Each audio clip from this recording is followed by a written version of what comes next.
দিনী শিক্ষা বিস্তারের ক্ষেত্রে কুষ্টিয়ার খোকসা উপজেলার মাদ্রাসা হিসেবে বিবেচ্য গণেশপুর কাসেমুল উলুম দাখিল মাদ্রাসা 1993 সালে অত্র প্রতিষ্ঠানটি প্রতিষ্ঠা হওয়ার পর থেকে সুদীর্ঘ 32 বছর ধরে দিনী শিক্ষা বিস্তার, সংস্কৃতি ও ক্রিয়ায় সাফল্য অর্জনের মধ্য দিয়ে কুষ্টিয়া জেলায় সমাদৃত হয়ে এগিয়ে যাচ্ছেন। প্রতি বছর এই শিক্ষা প্রতিষ্ঠানটি বৃত্তি পরীক্ষা ও দাখিল পরীক্ষায় চমকপ্রদ ফলাফল উপহার দিয়ে যাচ্ছেন। অতীতের ধারাবাহিক ভালো ফলাফলের ন্যায় এবছরও দাখিল 2025 মাদ্রাসা বোর্ডের প্রকাশিত ফলাফলে 32 জনের মধ্যে 22 জন পাশ করেছে। পরীক্ষায় পাশের হার 67%।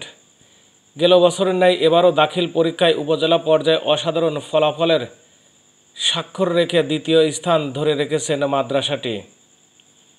তারা আমাদের নিয়ে অনেক গর্ব করছে। তো আমাদের অনেক পড়ালেখার যে পদ্ধতিটা সেটা বাড়িয়ে দিছে, আরো অনেক কোচিং বা প্রাইভেট পড়াচ্ছে। স্যাররা আমাদের নিয়ে অনেক চেষ্টা করতেছে যেন আমরা ভালো রেজাল্ট করতে পারি।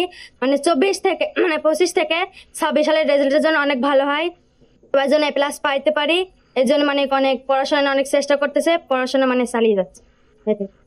মূল সংক্ষেপে একক্ষেপে বলা যায় স্যারদের সহযোগিতা। কারণ আপনি যদি স্যারদের সহযোগিতা ছাড়া কিছুই করা অসম্ভব। স্যারদের শিখাইছে, আমি তাহলে প্রতিফলন করে পরীক্ষার খাতায় নাম্বার উঠে দেখাইছি।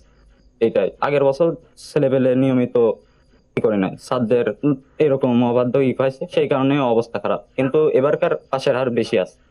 ইনশাল্লাহ আগামীতে আরো ভালো হবে। আমাদের এই আমাদের নিয়ে 2025 সালে যারা পরীক্ষার্থী দিয়েছে তাদের নিয়ে অনেক আশা করছিল যে তারা প্লাস পাবে, কিন্তু তারা প্লাস করতে দুঃখ বশত তারা প্লাস করতে পারে নাই।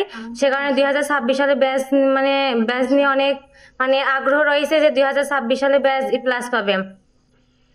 2025-এর দাখিল পরীক্ষার ফলাফলের সাফল্য অর্জন পুরোটাই সুপারকে দিলেন সহকারী শিক্ষক। প্রধান সম্পূর্ণ সুপার সাহেবের কৃতিত্ব। যখন 24-এ রেজাল্ট খারাপ হয়, উনি সাথে সাথে কিছু পদক্ষেপ পরীক্ষার্থী দেওয়া শুরু করে। গার্জেন সমাবেশ, তাদের লেখাপড়া খোঁজ খবর, নিয়মিত বাড়তি যোগাযোগ এবং নিয়মিত ক্লাস উপস্থিত এবং ক্লাস মনিটর, যার কারণে আমাদের এবার রেজাল্টটা ভালো হয়েছে।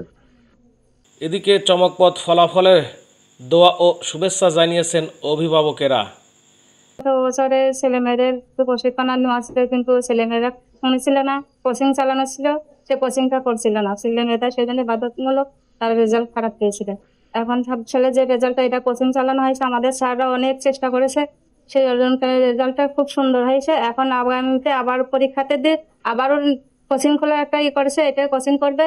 সব স্যারের দায়িত্ব আছে যে রেজাল্টে সবাই আশা আছে যে আরো রেজাল্টটা ভালো হবে। উদ্যোগ নিয়ে সব আনছে যে ছেলেমেয়েরা রেজাল্ট ভালো করবে। তাদেরকে অনেক গাইডেন্সে ছেলে মেয়েদের মা বাবা অভিভাবককে নিয়ে এসে এখানে আলোচনা করেছে যে ছেলে মেয়েদের কোচিং করানোর জন্য একটা বাইরে যাতে প্রাইভেট কোচিং না করে আমাদের এখানেই কোচিং খোলাবে, এখানেই কোচিংটা করে। মাদ্রাসা বোর্ড কর্তৃক প্রকাশিত দাখিল পরীক্ষার ফলাফলের সাফল্য অর্জনে এই কৃতিত্বপূর্ণ অবদানের জন্য মাদ্রাসার শিক্ষক শিক্ষিকা পরিচালনা পর্ষদ ও অভিভাবক মহলের কাছে কৃতজ্ঞতা জ্ঞাপন করেছেন সুপার বদিউজ্জামান। আসলে বিগত সালগুলোতে আমার মাদ্রাসাটি উপজেলায় ফার্স্ট সেকেন্ড সবসময় রেজাল্ট হয়, ভালো রেজাল্ট হয়, আপ্রাণ চেষ্টা করি। গত বছর একটা আসলে আমরা খুব চেষ্টা করেছিলাম, বাচ্চাদেরকে আমরা নিয়ন্ত্রণে আনতে পারি না, বারবার অভিভাবকদের বলছি। সেটাকে আমরা পুঁজি করে এই 25 সালের পরীক্ষার্থীদের কোন কোন জায়গায় দুর্বলতা আছে আমরা সেটা ওভারকাম করার জন্য, বিগত সালের ওই বিষয়গুলো ওভারকাম করার জন্য আমরা চেষ্টা করেছি এবং এর একটা ফলাফল আমাদের ঘরে বা মাদ্রাসায় এসে পৌঁছাইছে, আমরা এটা ভাবছি।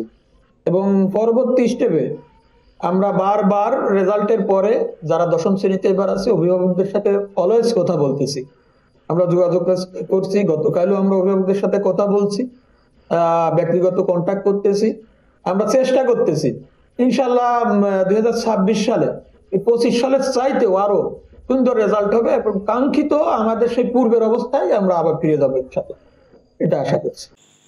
মাদ্রাসার ধারাবাহিক কৃতিত্বপূর্ণ সাফল্য ও অগ্রযাত্রা ধরে রাখতে সুপার বদিউজ্জামান সকল শিক্ষক শিক্ষিকা ও অভিভাবক মহলের কাছে সার্বিক সহযোগিতা প্রত্যাশা করেন।